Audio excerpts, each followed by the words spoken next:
the hybrid strength protocol is just the first steps is just teaching people how to move their joints. So before we can press a kettlebell, we have to make a good shoulder. Before we can do a goblet squat, we have to make a good hip. So I train a lot. Like, this is all stuff I kind of learned through experience training retirees. So I'm in Florida and I'm on the retired side of the boring retired side of Florida. Is there one side of Florida that's that? It seems like it's all over the place. It's all over the place. No, I lived in Fort Myers for a bit, so I understand Florida. Yeah. No, I'm just jealous of my buddies that live over on the West Coast in like St. Pete and Tampa. But no, this is just a bunch of, we'll just say older AARP demographic. Sure. Many of them are listening, but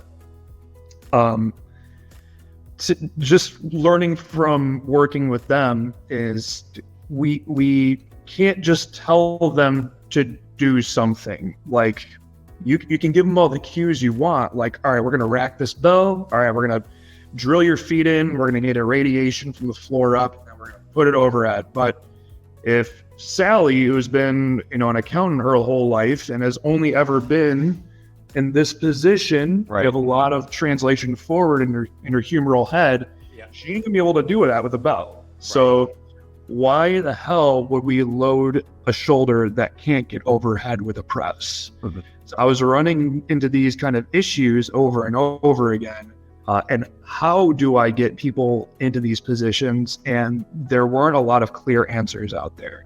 So cars, pills and rails, FRC in general, that supplied me with all the know-how to help people get there. Since I started doing this with people, there have been no injuries. And that's been excellent for retention on a business standpoint. Yeah. But so the program itself is, right now, it's about 60% of our mobility and then 40% body weight and kettlebell.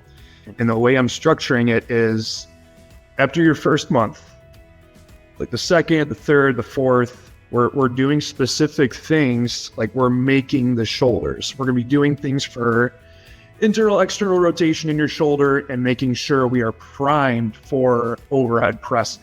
And it's just training your body to directly work every fiber from the inside out in that joint and applying it to external load, moving weights. So that's the whole idea behind it, is taking a joint that we want to move and we want to develop and specifically training that and improving it and priming it from the inside out, just so we have full horsepower from that joint in particular.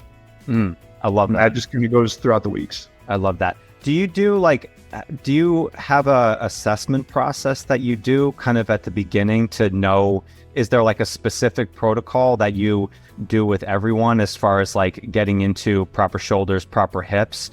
Or do you look at it more on kind of like an individual basis to be like, all right, like Jeff needs a lot more shoulder work in here, and Sally needs, more hip work here? How does that work when you like first approach somebody new that you work with?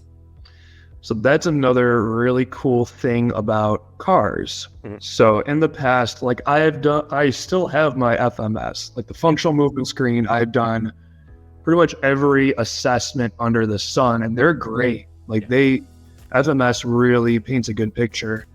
But I found that the FRC in cars is such a good Swiss Army knife of, all right, this is the same stuff we can do every time for pretty much everyone that will tell us everything we need to know going forward. So if someone comes and sees me in person, we talk like you should be talking and asking them important questions, but then we start jumping into cars and we do the same thing, the same questions, everyone's the same machinery, and we can see what's really going on by using the standard protocol.